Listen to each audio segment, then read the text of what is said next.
welcome to the Rocky Mountain Writer Podcast. We have a very special episode tonight. Another podcast. The hosts, the trio of conversationalists who drive the Writers Who Read podcast, which is fairly new itself, but the actual event, the conglomeration of activities that's been going on for a long time. I'm just going to go around the horn first and ask each of you to introduce yourselves because I would do a terrible job at it. And we're going to start with the ladies, with Whitney first, and then Mira, and then Gary. And if you would just tell us a little bit, a couple minutes or whatever occurs to you about your writing and reading background and how long you've been involved in this podcast and Writers Who Read collective. Cool. All right. Well, hi, I'm Whitney. Thank you so much for having us on your podcast.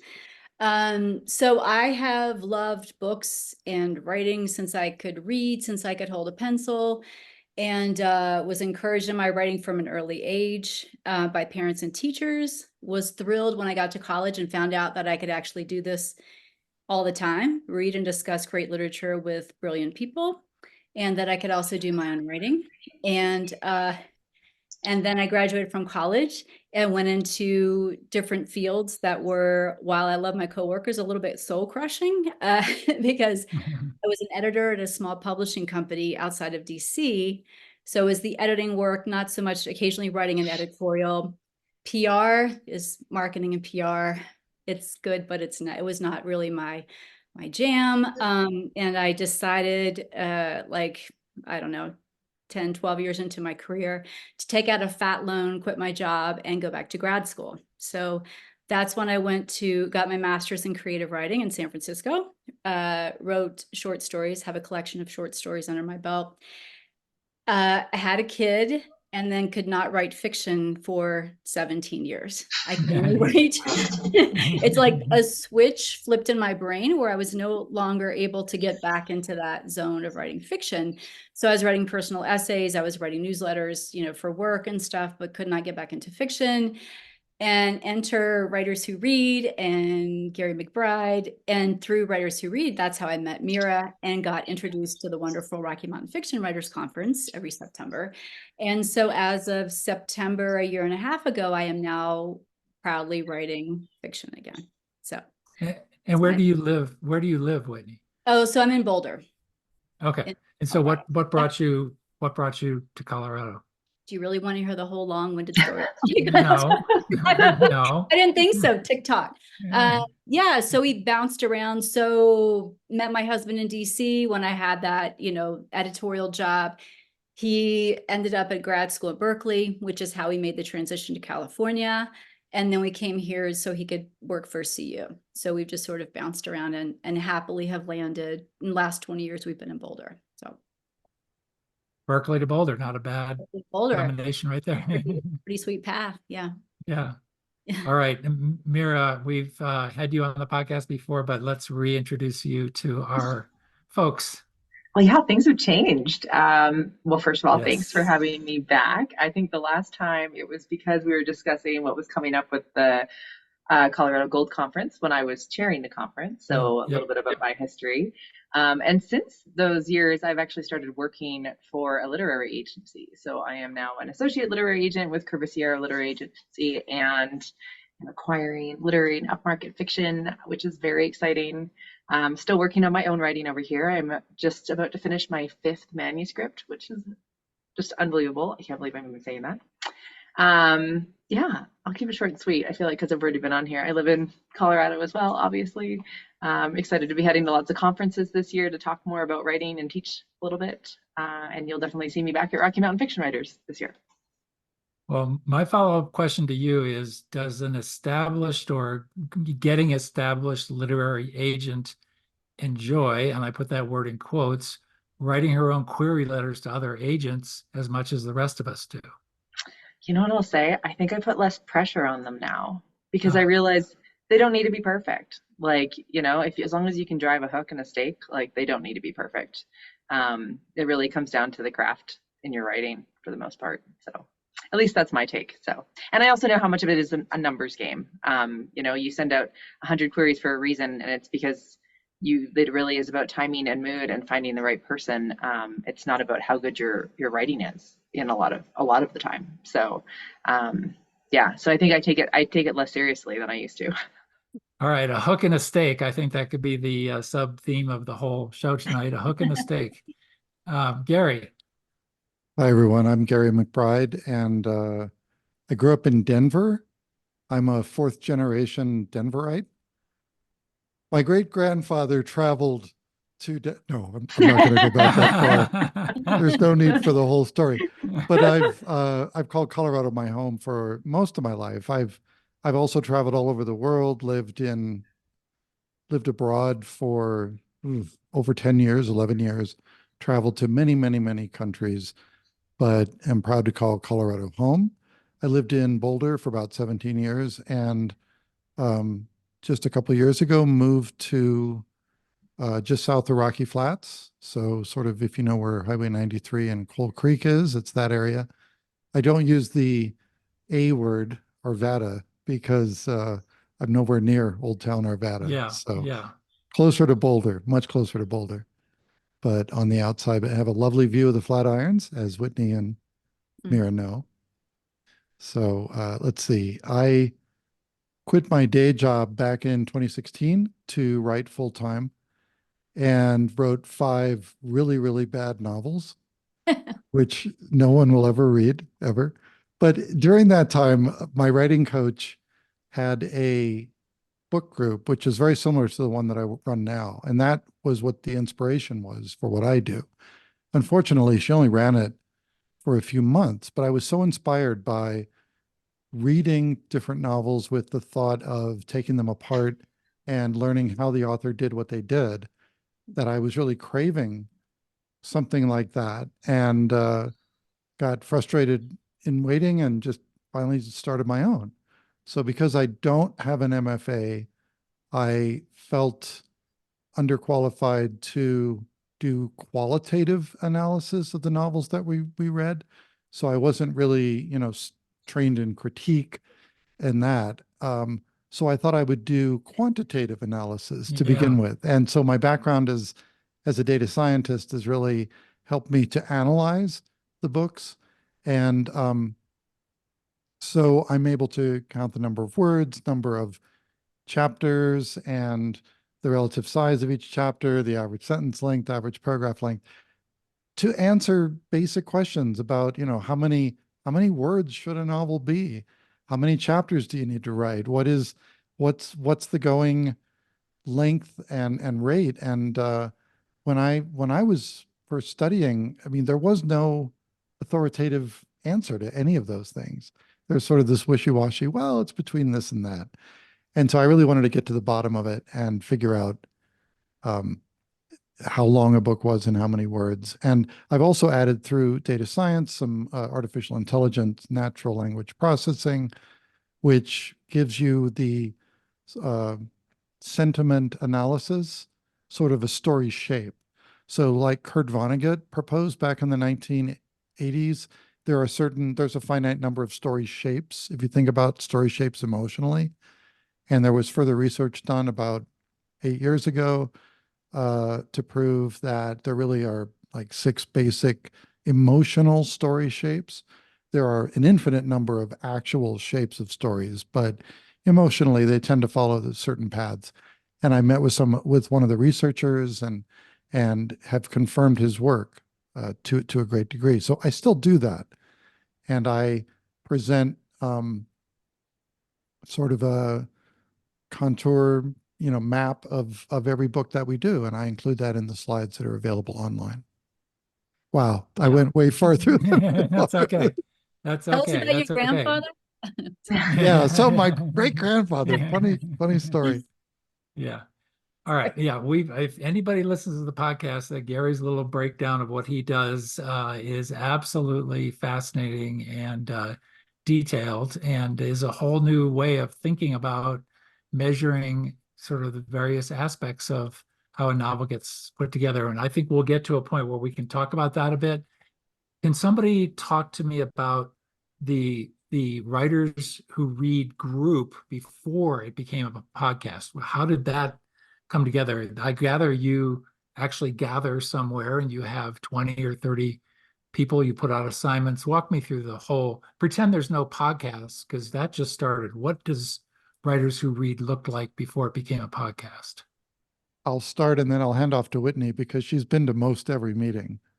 But I started it back in August of 2018 at the Boulder Book Store.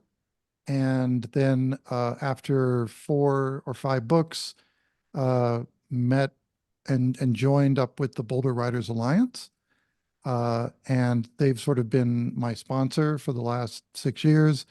And so we meet at the Boulder Public Library once a month, first Sunday of the month, 2:30 to 4:30. And then Whitney, what's your impression as a longtime attendee? My joke is always the first rule of book club is we don't call it book club. So when I first moved to town and first moved to Boulder, like more than 20 years ago, and I was desperate to find like my new community, I wanted to talk books with somebody. I made a book group for me and a bunch of friends, and that group, I think we met 5 or 6 times, and every session devolved into social chatter, which is fine. But what I really wanted is a really intellectually rigorous discussion of a book, and to talk about books and to talk about writing and to find people who were as passionate about those things as I was. So I'm like, I'm going to join a group where I don't know anybody. And so I joined a book club at the library down the street from me. And it was fantastic. And it served its purpose I'm still in that group, kind of not as often as I used to be, but Writers Who Read has ruined me for that book group because it's just not the same level of analysis. And I know when I come to Writers Who Read, despite having done all the reading and all the preparation on my part, I know that there are incredibly bright people there. And even all the things that I think I know about this book, there are always new insights. And I think everybody here can say that we learn something every time we meet, right? Would you agree? Absolutely. Yeah. Yeah. So Mira, do you want to add chime? Oh, and I think just this last Sunday, Gary, check me on the numbers, but Gary had custom little coins made for people who had been there the longest. And was it the fifth? Have I read 51 books with Writers Who Read? 51, 52, something like 52, 53, something like that. Yeah. Yeah. There are 2 people who have already joined me for 50 plus books, and then 2 who are right on the cusp who are going to be at 50 in the next couple months. Yeah. Yeah. Because I'm a data geek, I keep track of everything, and it goes on your permanent record. I was going to say, for years, I fought the whole, like, you can't quantitatively analyze literature. And so I think I've kind of surrendered to like this process, because the Writers Who Read discussions are just we learn so much and they're so satisfying. And I feel like there are takeaways about your own writing from every meeting that we have.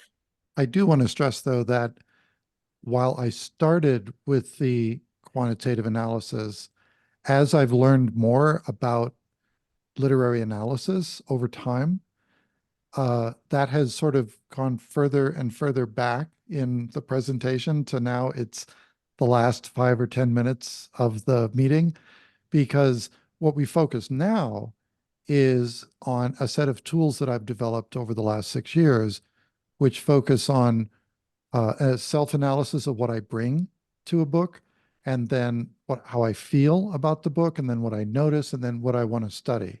And then we go into detail in each of those, and then what I want to study, and then you get all the statistics and the marketing and the sentiment analysis that comes at the end, because it's not something that you can intuitively learn about. The great thing about the book group is that, like Whitney said, it's more than the sum of its parts. In other words, each of us read a book, we have certain opinions. We think, okay, we know this book. We come to the group, we take it apart, we analyze it, and we find out that we've got 20 other opinions, 20 other insights, and tons of things that I never would have thought of, right? And so it's such a blessing to be able to have a really smart group of people come together and have all their individual takes on it. Yeah. It's been a really unique setting, I think, as there is so many people who've come back over and over again. It's almost like you know what to expect from analysis from different people. So when you see a certain face and you almost know how they're going to read the book because you've heard their critique so many times, and that's been really enlightening. As far as form goes, we like outside of like Gary sort of running the group and us talking about how does the book, what do we bring to the book, which has been a new addition, which is really important. There's also been, we kind of divulge into just a smattering of opinions, but we're really strict about making sure it always comes back to the text. So, if you're getting deep into a psychological analysis of a character and how it relates to your grandmother, someone's going to call you out in the group and be like, okay, but really, like, how did this show up on the page? What did the author do to create this? And I think that's really important, and that's what makes it different. If you've gone to a regular book club before, definitely not dissing the Chardonnay. We always go for drinks afterwards, but it's more of, you can kind of have this whole drama around what's actually going on with the characters and the world setting and all this kind of stuff. That's not really what did the author do, and I think that's what makes this different. And what we try and pull into the podcast is really like from story theory to story, like to structure, to character development, motivations, etc. Like those are the things we're looking for. What did the author choose to do, or even subconsciously choose to do, to create this story? And I think that's really special. Yes. And that's what we bring that energy and those insights from the live discussion to the podcast recording. Yeah. Yeah. A quick question about that. So you have your Sunday afternoon meeting, then is the podcast recorded as a kind of a recap among the three of you? And yeah, in fact, it's a much better podcast before it's already been through the gauntlet of 20 people's opinions, because, the three of us have our own takes on the book, but then something may come up that none of us had thought about. And it often makes its way onto the podcast because we realize, wow, that, and it's really good to be able to back up some of the things that we say with, well, Mira and I didn't like this first part, but we took a poll of the room and 2/3 of the people in the room loved it. So, what's going on with us? Yeah. And we've been trying, I think as we're newer at this, I think it'll get more narrow as we go. Like right now, we do seem to try and cover a lot that happens within the book. And I know we're going forward, we'll probably have to get a little more selective, especially because we'll be, seeing similar things that authors do, and maybe just commenting lightly on them wouldn't be as effective as if we dived into what really made these books special and unique in the art world. So that's sort of all stuff that comes with putting a new project.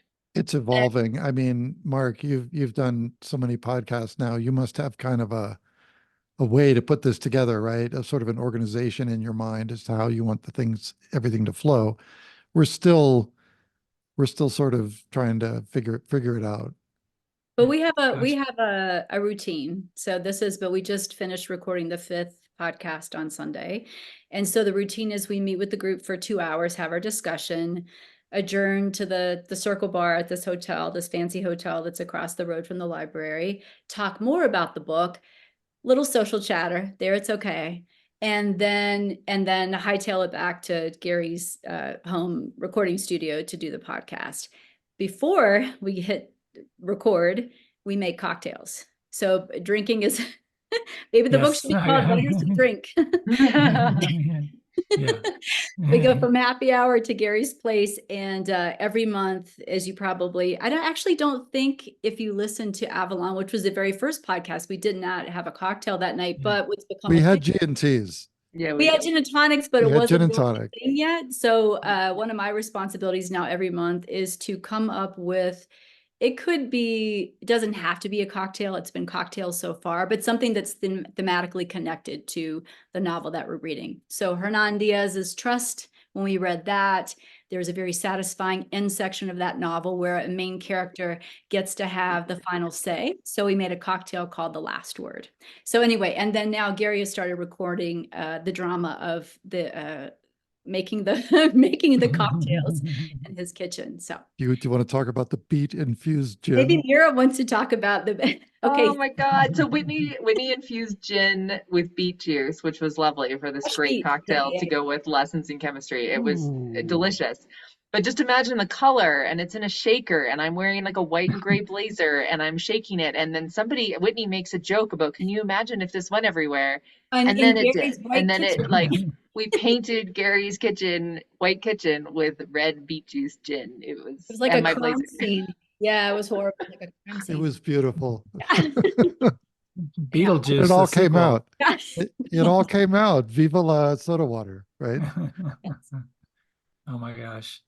So, wow. So I mean, the drink actually is more important than you might first think, because what we're trying to do is replicate the vibe of the meeting and the social event afterwards. So first and foremost, we want to make sure that listeners get some insights into the various novels that we're discussing, but we want to have fun with it. We want to, and I think Whitney's cocktails just provide that perfect sort of, just right flavor of fun and literature. Yeah. Astute observers will note a slight change of positions in our guests in terms of the video quadrant we've got going on here. And Mira's internet briefly went out, so she's back. We didn't miss anything. Let me ask you this. When I first saw the title of the podcast, Writers Who Read, I thought, oh, I'm going to listen to this podcast, and these three bright people will take these books, analyze them for me, and then give me the how. Okay, that you're going to say, okay, this was this book, and now I can tell a writer, that would be me, the audience, this is why it works so well, and this is how writers need to approach different problems. But then I realized, wait a minute, this could just be a group of smart writers who read, and they're going to show us how they react to what they're reading, that there is no necessarily outcome in terms of, goodies and little ideas and nuggets of wisdom you're trying to sprinkle across the room. Yeah, I think there are takeaways. I definitely think we are aiming to like give takeaways to writers to be like, what did we learn from reading this? But I'm sure Gary can fill us in more. Mostly what we're trying to do is teach people how to read a novel, like the slogan being like, everyone tells you if you want to be a writer, you have to read a lot, but no one tells you how to read. Yeah. And I was going to say, Gary, you mentioned, so at least twice now on the podcast, I've mentioned what I'll call the tapestry metaphor, right? So when I a couple of years out of grad school, my husband and I are having dinner with this other couple that we're just getting ready to know. And the husband's like, oh, you went to grad school for writing, to learn how to write? And I'm like, no, I think I knew how to write, and that's how I got into school. But what those classes and workshops taught me was to take a single short story or a novel as a tapestry or a beautiful piece of art, and instead of only looking at the face of it, the front of it, to really explore, to flip it over on its back and explore how it was put together. And in doing so, maybe figure out something about the process of creating artwork ourselves. So I think I'll use the fishing metaphor. Yeah. What you were describing a minute ago, Mark, was, you were tuning in expecting to find the fish, right? It's like, oh, these people are going to tell me what it is I need to find in the book. Yeah, come on, give it to me. So we're not Spark Notes, right? That's not the purpose. The purpose is to give you the tools to be able to catch your own fish. And I always think back to Francine Prose, who wrote a wonderful book called How to Read Like a Writer. And what she uses novels for is almost like, I think it's called stichomancy, which is to open a book at a random place, point your finger, and then look for inspiration there. People do that with religious texts or whatever. And she also says that it's magical, that, in the same way that if you buy a car, every car you see on the road is your car. You start to notice these. So if you're looking for certain techniques in novels, and if you're actually looking for these techniques, you can find them many times in the books that you read. So because there are so many different levels of things that people are looking for, it might be, how to do a scene and sequel, or how to structure a novel in a certain way, or how to develop POV, or how to write a good fight scene.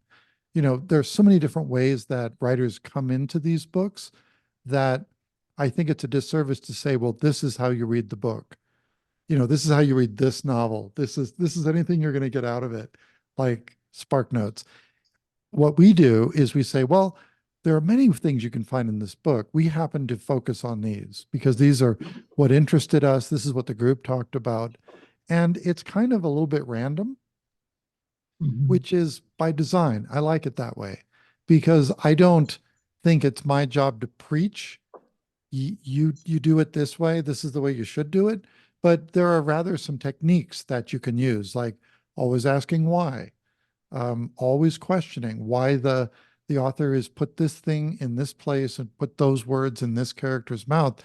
There's always a good reason why they did that. And from that comes the back at the underside of the tapestry that Whitney was talking about.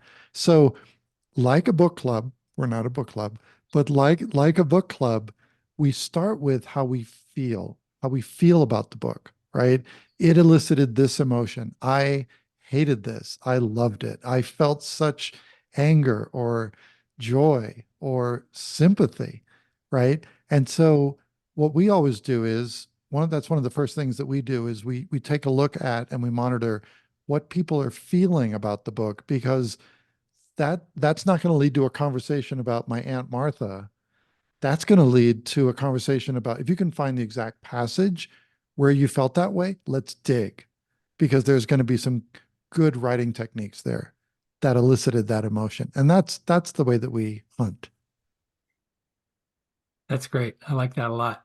And I appreciate the fact that it's not the same deconstruction process each time, that you kind of approach it organically, and then begin to kind of just take your initial reactions and then look for issues. I think in this last one about trust, the whole the different themes that emerged in these different sections, and I've got to say, trust just sounds absolutely wild and wonderful and daunting in many ways. But I will say you did a great job of, in that particular discussion, of getting somebody like me, who probably is a reluctant reader for something like that, to dive in and go for it. So that's job well done. Success. That's exciting. Yeah. We persuaded you to read that book. That's fantastic. Yeah. I did have a friend read it who, enjoyed it, but wasn't sure they really understood it. And then after they listened to their podcast, they're like, oh my God, it makes so much sense now. Like, and they saw, like, they felt like it was a brilliant book afterwards. And so I think that was a nice thing to be able to offer. We are your literary supplement. We are there to accompany your novel when you read your novel. Are you strictly going for, and I don't know where the line blurs, I know next month you're doing chemistry, lessons in chemistry. And okay, I'll just admit it, I started that book and couldn't get very far. But and I consider that more sort of contemporary fiction. I don't know if it's literature or not. It certainly sold 1.8 billion copies, so it's doing something right. But what is your process for picking? Because you're not, I assume, grabbing, and I don't mean this in a derogatory way, but you're not picking airport paperbacks off the rack at random and going for the quick pop thrillers. You're looking for writers who are putting out some thoughtful literature. Thoughtful craft. Yeah. I'll let Gary start. No, go for it. I was just saying, Gary does choose the books. For the most part, it's a dictatorship. This is a dictatorship. Well, he reads the books twice. We'll put it this way: he reads the books to confirm. I didn't know we were doing. He's the curator. He's the curator. That's the word for it. Curator. Yeah, that's softer. So that here's sounds the more thing. Benevolent. That sounds a little more benevolent. I am so glad that Whitney and Mira and I are doing this podcast, because now it's a collective decision that we make, because I saw the selection of books as more of a burden than a privilege, because I tried. So the very first book that we did was a YA novel called The Hate You Give. And then the next one, Read it, loved it, loved it. oh loved yeah, it. incredible way to start the whole Incredible. series. Yeah. And the very next one was a Pulitzer Prize winner called Less by Sean Andrew Greer. And then we did a couple of sort of mass market books. Mrs. Fletcher? No, This is Fletcher by Tom Perrotta. by Tom Perrotta. And then we Yeah. did Origin by Dan Brown. So you can't get Whoa. more airport No, book no. than Dan Brown, right? Yeah. And so I've always tried to spread the genres around because Okay. I didn't want to get stuck on literary, although my personal tastes tend toward literary. But these days, excuse me, when I choose a book, I'm looking for a couple things. I'm looking at bestsellers because people are really interested in how a writer writes a bestseller and that combination. So the Bonnie Garmus book, Lessons in Chemistry, is a mega seller, right? And so when that podcast drops, you'll hear that we do talk about what makes popular fiction popular, right? And we have theories about this. No one knows the exact science of that, or the exact alchemy, I should say, Nope. of what takes off and what doesn't. But I do want to say a couple things, and that is that the genre doesn't matter, the plot doesn't matter, the form doesn't matter, the quality of the writing doesn't matter. You can take a horrible book, like I remember a book that we did with that other book club that Whitney and I were in. It was just a wretched book. I will not name it, but you can learn also a mega seller. Yes, which is also a mega seller. But I think you can learn as much from what not to write as you can about what to write. Stephen King's big on that. He always says, he's like, you can learn what not to do in a bad book. Like reading books that you don't enjoy will teach you just as much if you read them properly. Oh man, Yeah. he is a writer who reads. Holy crap, the number of books that man reads in a year. Yep. It's incredible. We just recently finalized our fall schedule as well, and we have a Stephen King novel on that. In November, we're going to be doing Holly. Nice. So it's a bestseller. It's Stephen King. I've been wanting to do something by Stephen King for a long time.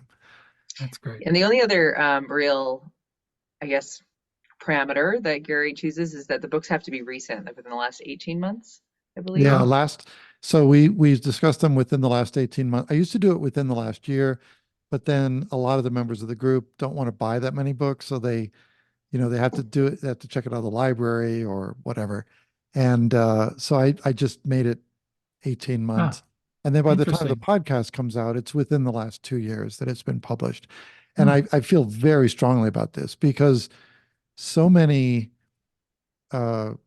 professors of modern literature are teaching Fitzgerald and Faulkner and guys who are long dead. And I feel like if you want to publish something in 2024, you need to read novels that are being published in 2024.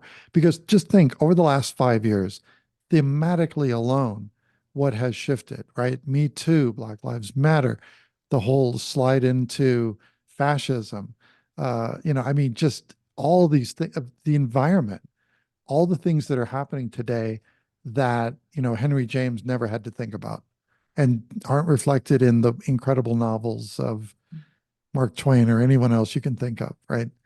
Philip And that's Roth. one thing that's been really interesting to see when you're seeing all these books that have come out in the last year and a half and analyzing them at this level. You start to notice trends. You start to see like, oh, look, like for the last number of years in literary fiction, using second person POV or swapping POVs had gotten really popular, and in the next few years, we might see that trend sort of dissipate. In thrillers, a lot of psychological interiority has been really popular. We might see that start to dissipate. So you can kind of see these trends, coming and going. And I think that's really unique. And genre hopping and genre combining. I mean, I think that's a really, really great idea and I wish the colleges and high schools would stop teaching some of this stuff because, well, for instance, I just finally at this age picked up To Kill a Mockingbird, never read it. I found it almost unreadable for the style. And it's just an antiquated style of telling a story. I have a rough idea what the story is, and didn't feel like I needed to know how the words came together to tell it. And to teach that book today is not going to encourage anybody to write, I don't think, because what's being accepted by publishers or agents, anybody these days, I don't know if you could get that accepted. There's really 50 pages of scene setting before anything really starts to happen in that book. Well, can I make a case that there's something to be said for teaching the classics alongside current fiction? So Sure. for instance, when my son was in high school and we would get a reading list. So teachers today, this is just within the last like 2 years, they are teaching To Kill a Mockingbird alongside The Hate You Give. They are teaching, they're actually using the classics, complementing them with contemporary fiction. Like Tommy is There was on a reading list, next to the Odysseys, so they're getting, I am actually a fan of knowing the past and knowing the classics, and because all books, contemporary books included, are conversations with every book that's come before. So that's my argument for doing both of them in tandem instead of just focusing on contemporary fiction. Great. Yeah. All right, I've got a question. Round robin here, any order you want to go. You're creatives. What has being involved in this group, how has it impacted your creative process? And maybe there's one or two things that you could point to that illustrate something that you picked up along the way that you do differently now, even if you're not writing every single day. Maybe some concept that you've picked up out of all this, complete meta analysis of 50 plus books. Do you want me to start? I'll be happy to start. One of the big questions that I love to talk about is, what is a novel? A novel is a social construct, which a novel published today can only be about today's society, even if it's a historical novel, even if it's about, ancient Siam, it's still being read by a reader today and has to be comprehended by a reader today. So there's also autofiction. We've done a couple of autofiction books as well. A brilliant the Outline series by Rachel Cusk, and A Paragon by Colin McCann. Oh boy, love where he that puts book. himself in the middle as a character in this own book, and it's really written about real people. And the question becomes like, where are the boundaries? That's my favorite question, because it's so inspiring to learn how many different starting points authors come from. There is no one track to write a novel. You do this, then you do that, then you do this.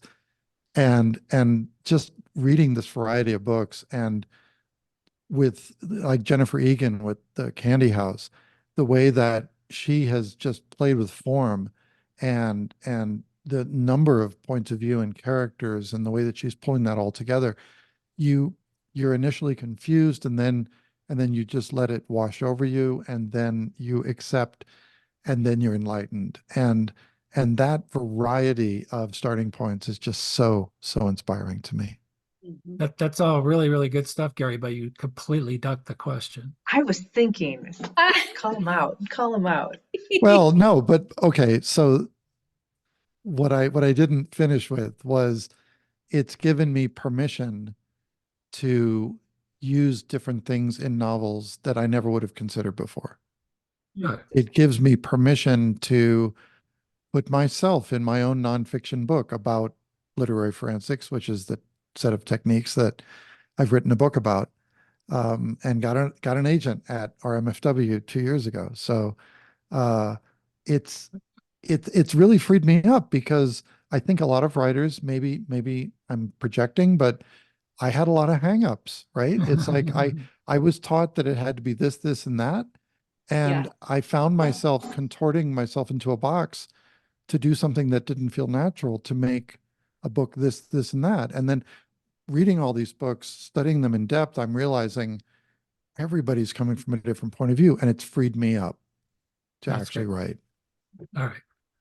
I accept your amendment, and I'm going to give you a check on answering the question. And now the pressure is on, Whitney or Mira. Oh, I was just You going to know my say, standards. Now you know my standards. oh my gosh, I'm not going to dodge the question. The question is, what have I learned from this process, from this group, from Yeah. this experience? And have you applied anything to your creative Yes. process? So, and there are things that have come to light in this group that I've never considered. First of all, Gary used the word inspiring, and I actually feel incredibly inspired. Like I said, the big aha for me is I'm able to like think about and write fiction again for the first time in almost 20 years. That's huge, right? And also things that I never would have considered. I read my books now on my iPad, and I am very aware of now, like we're at the 50% mark in this book. Like what's happening here at the, I mean, there are structural things that I guess I had not like actively thought about as I was reading a novel. And now I am extremely aware of them because of this methodology and because of this group. So yeah. Is it impacting the novel that you're working on right now? Yes, because what you said about it, I feel more liberated or freer to like experiment, right? Or there are certain things that we've read. I'm like, oh, I can apply that to the story that I'm thinking about. Here's what I could do with time, or here's what I could do with character or point of view. And yeah, all of it. Like there's something that I take away from every discussion and then every podcast after. Very good. Mira. Yeah, so I just want to give kudos to Gary's point. As somebody who's like studied a lot of structure and story theory, I find it really freeing to read the literature that we do that does break away from that, and to also see people break rules all the time and see it done effectively, and to be like, maybe they didn't even know that was a rule, but they just like trusted their organizational ability within the writing, or within their craft to just make that. So there's been a lot of freedom that it's given me, but I won't copy his point. I just wanted to add on to it.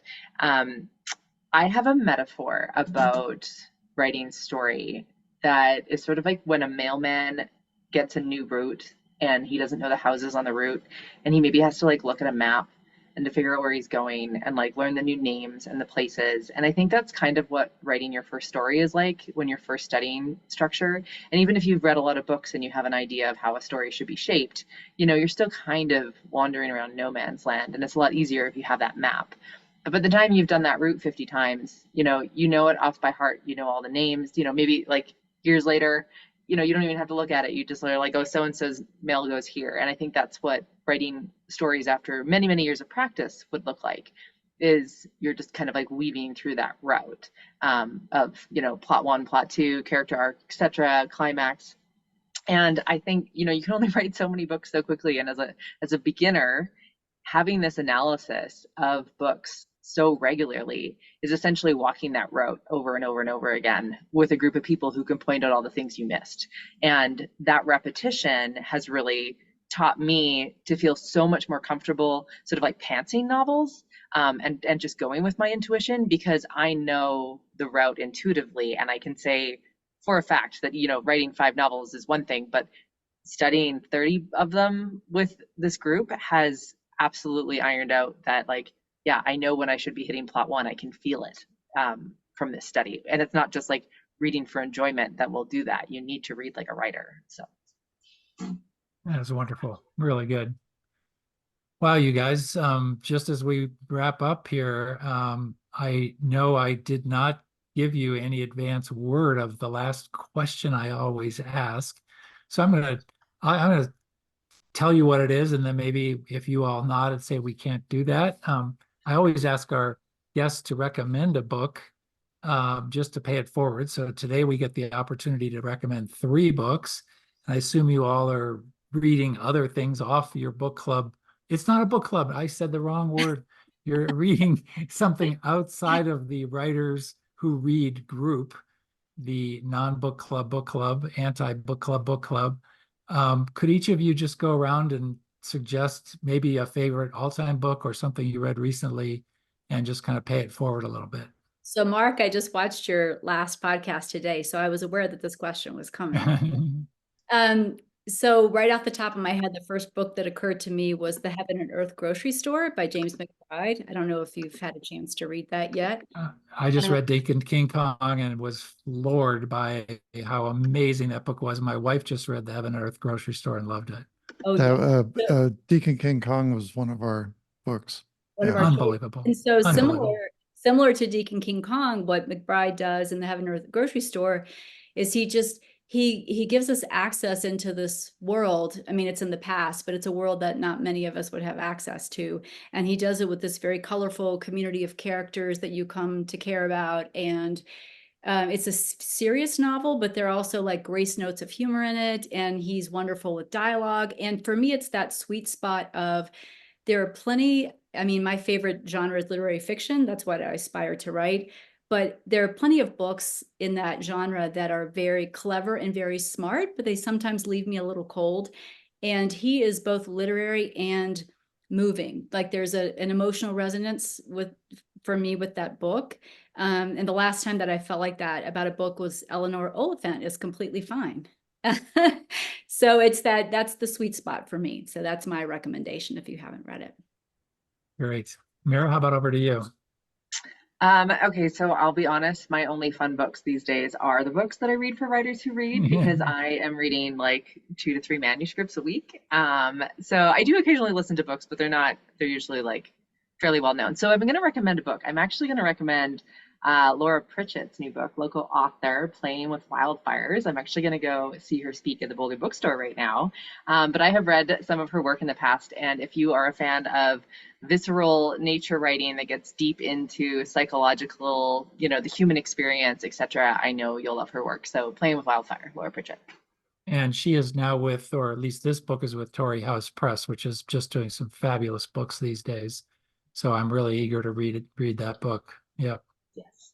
Gary. So I'm going to flog my book group, don't you? I'd say I'm not quite... we didn't read these with you.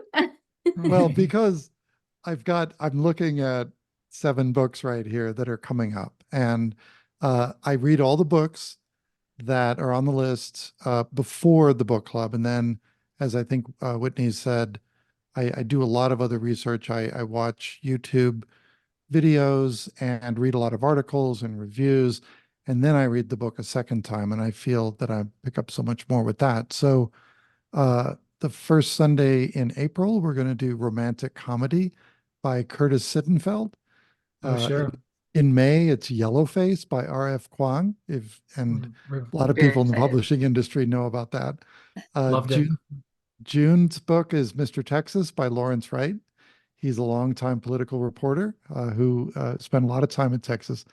And then in the fall, in September, we're going to do Fourth Wing by Colorado Springs' own Rebecca Yaros. And in October, Tom Lake by Ann Patchett. November, I mentioned before, Holly by Stephen King. And December, Let Us Descend by Jasmine Ward. So those are books I've read recently that I can highly recommend. And if you'd like to join us, just go to writerswhoread.com and you can find information about our upcoming meetings, upcoming podcast. You can register there. Join us either in person at the Boulder Library or online. We do hybrid meetings as well. Wow, this has been inspiring. I think that word has already been used tonight, but I'll say it again. This has been inspiring and insightful and really interesting to have you all on. So thank you for your time tonight, and thank you for all you're doing out there for other writers and other readers as well. So thanks a million for coming on the podcast, and good luck. Thanks, Mark. This was fun.